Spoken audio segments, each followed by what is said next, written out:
예레미야 1장 1절로 10절 말씀입니다. 베냐민 땅 아나돗의 제사장 힐기야의 아들 예레미야의 말이라.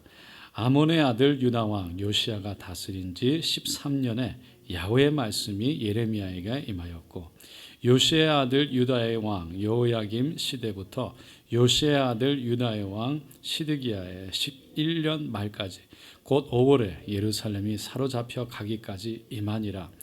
야훼의 말씀이 내게 임하니라. 이르시되 내가 너를 모태에 짓기 전에 너를 알았고, 내가 배에서 나오기 전에 너를 성별하였고, 너를 여러 나라 선지자로 세웠노라 하시기로, 내가 이르되 슬프도소이다. 주 야훼여 보소서, 나는 아이라 말할 줄을 알지 못하나이다 하니, 야훼께서 내게 이르시되 너는 아이라 말하지 말고 내가 너를 누구에게 보내든지 너는 가며 내가 내게 무엇을 명령하든지 너는 말할지니라.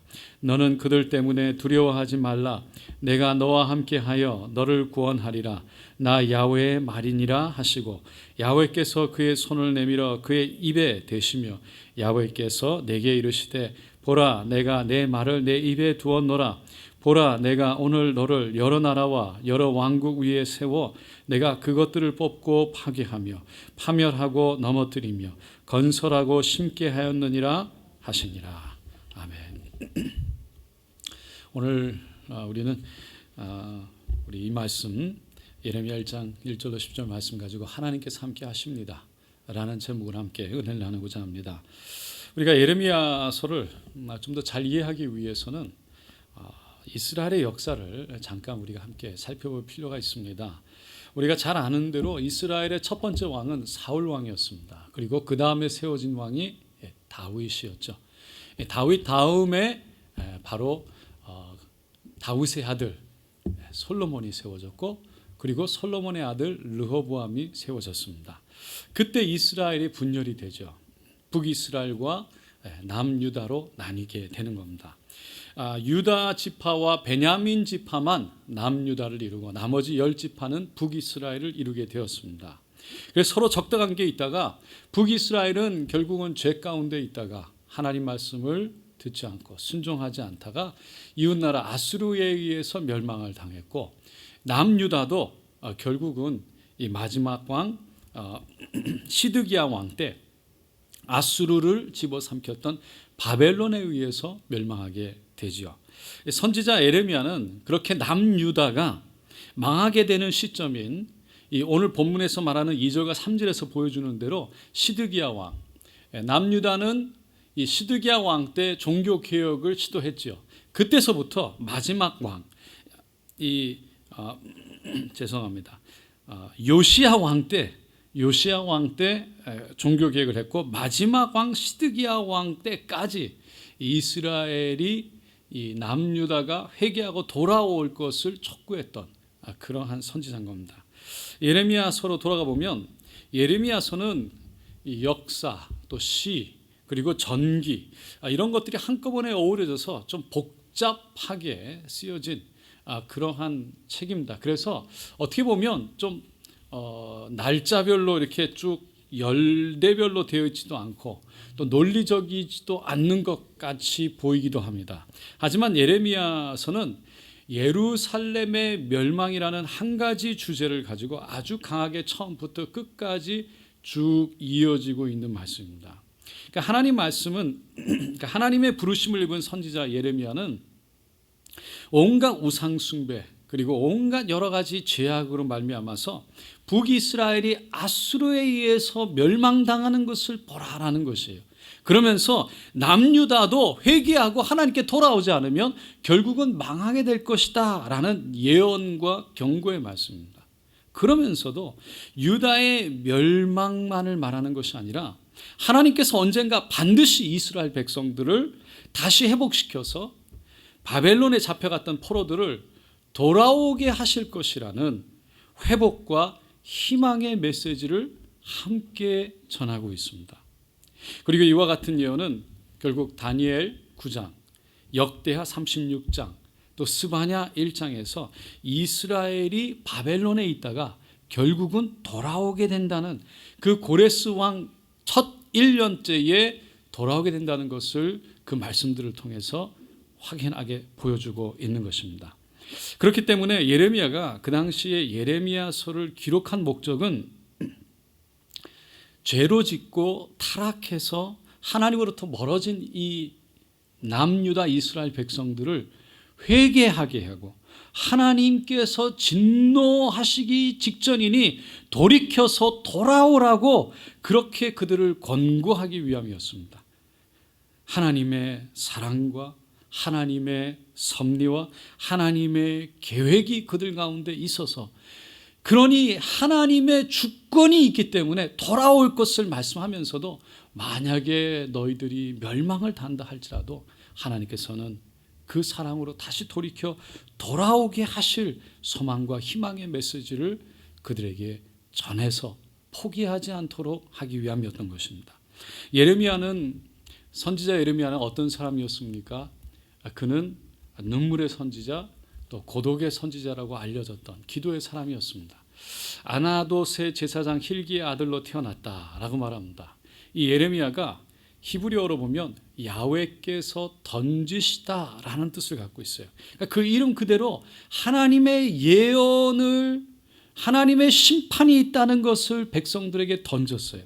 그의 생애를 보면 참 독특한 삶을 살았어요. 성경에 보면 많은 인물이 나오지만 정말 예레미야는 어떻게 보면 정말 외롭고 어떻게 보면 소외된 그런 삶을 살았어요. 좀 독특했어요. 그러면서도 독신이었고 또 혼자 고독하게 살았는데, 그럼에도 불구하고 그는 그 민족에 대한, 나라에 대한 특별한 사랑이 있었어요. 애국심이 있었어요. 하나님 앞에서 자신의 감정을 솔직하게 표현을 했지만 정말 그 감정대로 하나님 앞에 간절히 부르짖어 기도했습니다. 그는 부드럽고 마음이 여렸던 사람이었죠. 그래서 그 하나님의 말씀들을 붙잡고 기도할 때마다 눈물을 흘렸던 거예요. 하나님께서 행하실 것을 바라보면서 정말 마음으로 느꼈던 사람입니다. 그러면서도 하나님이 주셨던 소명에 대해서는 너무나도 확고했고 끝까지 흔들림이 없는 사람이었죠. 그래서 그가 이스라엘 백성들의 죄를 놓고 간절히 기도하면서도 그들에게 회개하고 돌이켜서 돌아오라고 선포하게 되는데, 그렇게 사람들에게 돌이켜서 회개하고 돌아오라는, 어떻게 보면 좀 야단을 치는 듯한, 그 일어날 좋은 설교가 아니라, 좋은 예언이 아니라 정말 이렇게 가면 망할 수 있다는 어떤 극한적인 어떤 그런 얘기 때문에 가족들도 친구들도 백성들도 정말 함께하기 원했던 그 예레미야 마음을 알지 못했어요. 그래서 예레미야를 다 배척했죠. 왕따했죠. 조롱했죠. 하지만 그는 동족들을 깊이 사랑했기에 그 민족이, 이스라엘 백성들이 당하게 될 시련과 재난에 대해서 그는 담대하게 선포하지 않을 수가 없었습니다. 그런 과정 속에서 그는 어떻게 보면 남들이 알 수 없는 좀 외로운 고독한 영적 싸움을 싸야만 했어요. 그런데 정말 중요한 것이 하나 있는데, 그 과정 속에서 오늘 본문에서 보여주는 가장 중요한 것은, 우리가 기억해야 될 것은, 하나님은 그러한 예레미야의 심정과 가슴을 알고 계셨다는 거예요. 그리고 그가 처해 있던 상황도 알고 계셨다는 거예요. 뿐만 아니라 예레미야를 불러서 그러한 메시지를 선포하게 하실 때에 그가 감당할 수 있도록, 세상이 그를 감당할 수 없는 그런 세상을 이길 수 있는 약속과 격려의 말씀을 함께 주셨다는 것입니다. 여러분, 우리는 하나님이 부르시면 하나님께서 우리에게 그 부르심에 합당한 분명한 능력과 또 하나님의 은혜를 허락하신 줄로 믿습니다. 오늘 본문에 보면 5절에 하나님께서 예레미야를 부르시는 장면이 나와요. 내가 너를 모태에 짓기 전에 너를 알았고, 내가 배에서 나오기 전에 성별하였고, 너를 여러 나라의 선지자로 세웠노라. 여러분, 누가 세웠다고 말하고 있습니까? 하나님이 세웠다는 거예요. 예레미야는 하나님께서 자신을 직접 알았다고 말씀하셨고 성별해서 불렀다고 말씀하고 있습니다. 그런데 이 말씀이 예레미야에게 마음 가운데 그렇게 와닿지가 않았어요. 그렇게 힘이 되지가 않았어요. 왜냐하면 6절에 보면 이렇게 말합니다. 내가 이르되 슬프도소이다 주 야훼여 보소서 나는 아이라 말할 줄을 알지 못하나이다.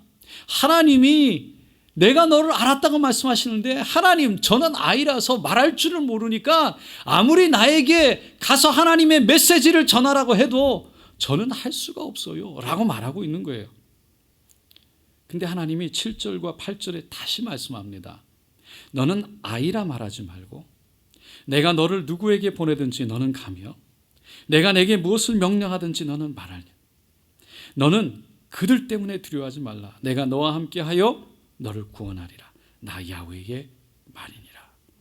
그러면서 하나님이 예레미야의 입에다가 손을 대세요. 그러면서 보라 내가 내 말을 너의 입에 두었노라. 보라 내가 오늘 너를 여러 나라와 여러 왕국 위에 세워 내가 그것들을 뽑고 파괴하며 파멸하고 넘어뜨리며 건설하고 심게 하였느니라 라고 말씀하십니다.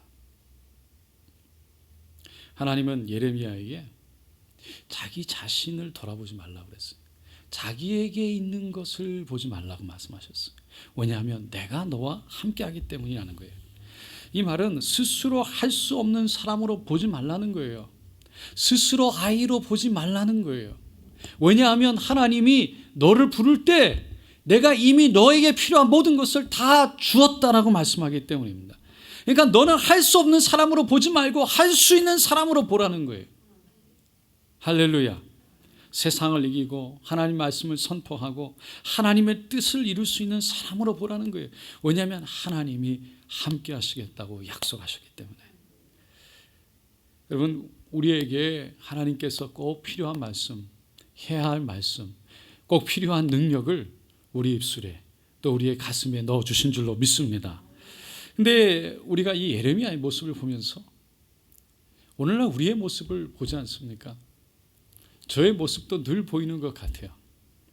우리는 이 세상에 예수를 따르는 작은 예수로 살면서 하나님 살아계시다고, 또 하나님이 우리에게 맡겨주신 사역들을, 하나님께서 맡겨주신 그 일들을 다 감당할 수 있는 능력을 주셨는데, 그것을 하는 도중에 늘 우리 마음속에 나는 못해요 라는 마음이 참 우리 앞에 나오는 거예요. 또 무엇보다도 오직 예수 안에 구원이 있고 예수 없으면 저 지옥에 불러 떨어지는 그 미래가 있다는 것을 선포해야 될 우리들인데, 늘 그것을, 그 진리를, 말씀을 선포하기에 우리 안에 두려움이 있는 거죠. 여러분 우리에게는 하나님은 살아계시고 예수 안에 구원이 있고 예수 아니면 지옥이라는 그러한 그 메시지를 선포할 수 있는 우리에게 능력이 있는 줄로 믿습니다. 성령의 능력이 있는 거예요. 세상과 타협하지 않고 하나님의 공의의 심판이 이루어질 것을 바라보고 그것을 믿고 선포할 수 있는 우리 안에 능력이 있는 것입니다. 왜냐하면 우리는 그것을 하도록 선택받고 하나님의 자녀로 부름을 받은 자들이기 때문인 것입니다. 그런데 세상은 너무나 교묘해서 늘 우리를 넘어뜨리려고 합니다. 우리가 죄 가운데 있고 하나님과 멀어지면 하나님과 우리 사이에 들어와서 너의 모습을 보라고 말하고, 스스로 작은 모습, 스스로 할 수 없는 모습들, 마음을 하나님과 함께하지 못해서 흩어졌던 그 모습들 속에 스스로 하나님을 의지하지 못하게 하고 담대하지 못하게 하고, 그래서 하나님의 뜻대로 살아가지 못하게 하는 그러한 모습으로 우리를 정죄하고 부끄럽게 만들어서 스스로 무너지게 하려고 하는 것이죠. 여러분 세상을 변화시키고 세상을 다스리고 정복하고 세상을 우리가 향해서 나아갈 때 우리가 세상 속에 살아가지만 세상과 동화되어서 살아가지 않는 하나님의 사람으로 부름받은 하나님의 자녀인 줄로 믿습니다. 그런데 우리 속에는 늘 세상이 너무 크게 보이는 거죠. 실제로 세상이 너무나 커 보여요. 그 세상 속에서 어떻게 세상과 동화되지 않고 살아갈 수 있을까? 어떻게 세상과 타협하지 않고 살아갈 수 있을까? 사단의 소나기가 너무나 큰데 저 유혹 속에 내가 어떻게 빠지지 않을 수 있을까? 우리 안에서 때로는 세상 친구들이 나를 왕따시키고, 때로는 내가 혼자 외로워지고 고독되어질 때 나는 그것을 어떻게 이겨나갈 수 있을까라는 두려움이 앞서기도 하는 거예요. 여러분, 그런 두려움이 우리를 믿음을 때로는 마비시키는 겁니다. 그래서 우리는 때로 하나님께서 우리를 부르셨다, 자녀 삼으셨다, 다시 말해서 그리스도인으로 부르셨다, 예수를 따라가는 사람으로 부르셨다. 그 의미는 예수를 증거하는 사람으로 부르셨다, 예수를 자랑하는 사람으로 부르셨다, 진리 안에 있는 사람으로 부르셨다는 것입니다. 화요일 날 새벽에 박호영 전사님 말씀을 전하시면서